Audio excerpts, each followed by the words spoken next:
Media are very quick to typecast Jamaicans in a very negative light. Jamaican migrants to this country came here for a reason.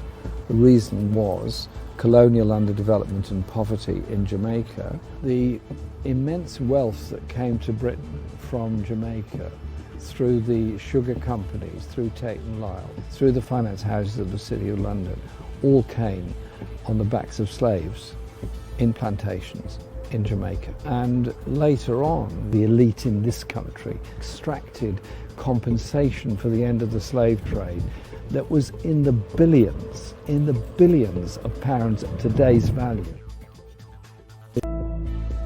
We've allowed you to stay in our country, but you're black. So the first time you mess up, we're going to deport you. She said, I don't know what the problem is.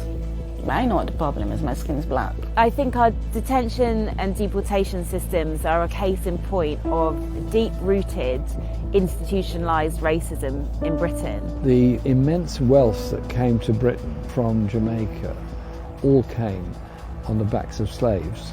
5 months after they sent him home, he was murdered there. The colonizers are actually psychopaths. We're third-class citizens living in a supposed first-class democracy. That's the fiction of Great Britain right now.